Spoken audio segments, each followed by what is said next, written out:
Waruni's Kitchen YouTube channel එකට අදත් ඔයගොල්ලෝ හැමදිනම ගොඩක් ආදරෙන් පිළිගන්නවා. මම අද ඔයාලට කියලා දෙන්න යන්නේ ස්පැනිෂ් එග් ඔම්ලට් එකක් හදන විදිහ. අපිට මේ රසවත් පෝෂණීය ඔම්ලට් එක අල සහ බිත්තර කියන අමුද්‍රව්‍ය දෙක විතරක් පාවිච්චි කරලා ගොඩක් රසට ගොඩක් ඉක්මනින් හදා ගන්න පුළුවන්. ගොඩක් වෙලාවට මේ ඔම්ලට් එක ඔයගොල්ලන්ගේ උදේ කෑමට හොඳින් මැච් වෙනවා. ඉතින් අපි බලමු මේ රසවත් පෝෂණීය ස්පැනිෂ් ඔම්ලට් එක කොහොමද හදන්නේ කියලා.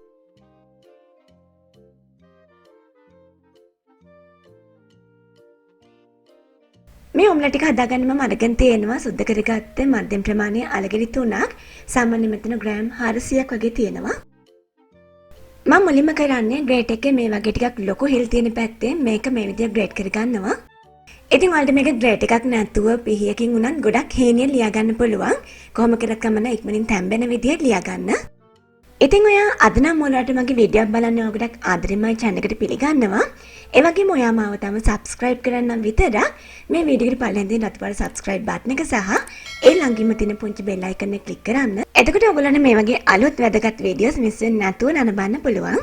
ඉතින් මෙතන ඒ විදිහට grate කරගත්ත අල ටික ඊළඟට අපි මේ අල ටික යාන්තමින් වගේ බ්ලාන්ච් කරගන්න ඕනේ. ඉතින් මම අල ටික grate කරද්දිම උණු වතුරක් ලිපෙන් ලිපේ තිබ්බා. ඒක දැන් හොඳට නටන මට්ටමට ඇවිත් තියෙන්නේ. මම දැන් grate කරගත්ත අල ටික එකට දා ගන්නවා.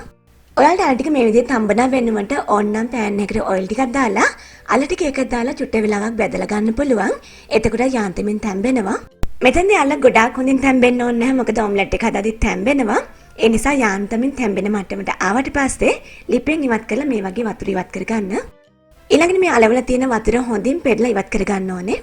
මෙතන මේ විදිහට යාන්තමින් තඹගත්ත අල ටික මේකේ වතුර හොඳින් පෙරලා තියෙන දැන්. ඊළඟට මම මේ අල එකට ලොකු බිත්තර දෙකක් එකතු කරනවා. ඇත්තෙන් මේක එක්ස්ට්‍රා ලාර්ජ් බිත්තර. ඉතින් ඔයා මධ්‍යම ප්‍රමාණයේ බිත්තර එකතු කරනවා නම් බිත්තර 3ක් එකතු කරන්න. ඊළඟට අල ටික සහ බිත්තර ටික මේ විදිහට හොඳින් මිශ්‍ර කරනවා. මේ ඔම්ලට් එකට අවශ්‍ය ප්‍රමාණයට බිත්තර නොතිබ්බොත් ඔම්ලට් එක කැඩෙන්න බලනවා. ඒ නිසා මම ආයෙත් මතක් කරනවා පොඩි බිත්තර හරි මධ්‍යම ප්‍රමාණයේ බිත්තර හරි එකතු කරනවා නම් 3ක් එකතු කරන්න. ඊළඟට මම මේකට ගම්මිරිස් කුරු තේ හැනි 3 කාලක් ඒ වගේම රසය අනුව ලුණු එකතු කරගන්නවා. මේට අමතරව ඔයගොල්ලන්ට මේක රසවත් කරගන්න කෑලි මිරිස් ටිකක් ඒ වගේම සුදු ලුණු පවුඩර් ටිකක් මේ ඕනම දෙයක් එකතු කරගන්න පුළුවන්. මේ ටික තමයි අපේ බිත්තර සහ අල ඔම්ලට් එකට අවශ්‍ය වෙන මූලික අමුද්‍රව්‍ය. ඉතින් මේ ටික විතරක්ම ප්‍රමාණවත් ඔයගොල්ලන්ට මේ ඔම්ලට් එක ගොඩක් රසට හදාගන්න. මෙතෙන්දී ඔයාලට පුළුවන් මේක තවත් රසවත් කරගන්න, ඒ වගේම පෝෂක ගුණ වැඩි කරගන්න, ගෙදර තියෙන මොන හරි එළවලු ටික එකතු කරගන්න.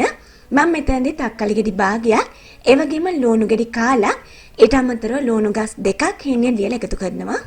ඊට අමතරව ඔයාලට ගෙදර තියෙනවා නම් ඕනනම් ගොටු කොළ ටිකක්, මුකුණු ඇන ටිකක්, ඒ වගේම නිවිතියා කොළ ටිකක්, ඒ වගේම කැරට් ගෝවා මේ ඕනම දෙයක් එකතු කරගන්න පුළුවන්. දැන් මම මේ ඔක්කොම මේ විදිහට හොඳින් මිශ්‍ර කරගන්නවා. ඉතින් මේ ඔම්ලට් එකට තක්කලි දැම්මහම අපේ ඔම්ලට් එකේ පොඩි තෙත ගතියක් ඇති වෙනවා බැදිලා ඉවර වුණාමත්. ඉතින් ඔයා ඒකට අකමැති නම් තක්කලි එකතු නොකර ඉන්න. සුපුරුදු විදිහටම වීඩියෝ එකට අදාළ සම්පූර්ණ රෙසිපි එක වීඩියෝ එකට පල්ලෙහාට ඉන්ෆෝ බොක්ස් එකේ තියෙනවා. එතනින් සම්පූර්ණ රෙසිපි එක ගන්න ඕගොල්ලෝ. මේ විදිහ අපේ ඔම්ලට් මිශ්‍රණය ලෑස්ති. දැන් බලමු අපි කොහොමද මේක ෆ්‍රයි කරගන්නේ කියලා. මම මේ වගේ පෑන් එකක් ලිපෙන් තියලා ඒකට ඔලිව් ඔයිල් මේසැඳි එකක් වගේ එකතු කරනවා. ඉතින් ඔයාලට ඔලිව් ඔයිල් වෙනුවට ඕනම ඔයිල් වර්ගයක් පාවිච්චි කරන්න පුළුවන්. තෙල් ටික හොඳින් රත් වුණාට පස්සේ මම ඔම්ලට් මිශ්‍රණය මේ විදිහට දාගන්නවා පෑන් එකට. මේ විදිහට පෑන් එකේ හොඳින් අතුරමින් මේක දාගන්න. ඔම්ලට් එකේ මතු පිට මේ විදිහට හොඳින් පැතලි කරලා ඊළඟට හැන්දෙන් හොඳින් තද කරන්න මේක හොඳින් සෙට් වෙලා හිටින්න.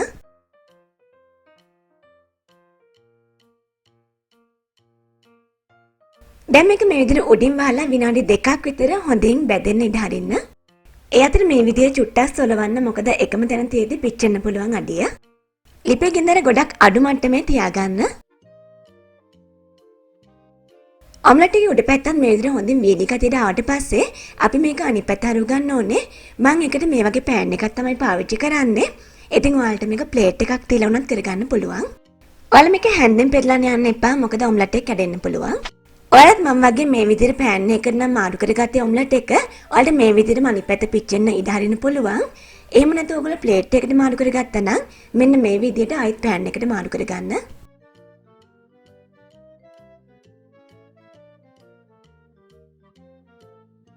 දැන් යටපැත්තත් විනාඩි කිහිපයක් හොඳින් බැදෙන්න ඉඩ හරින්න.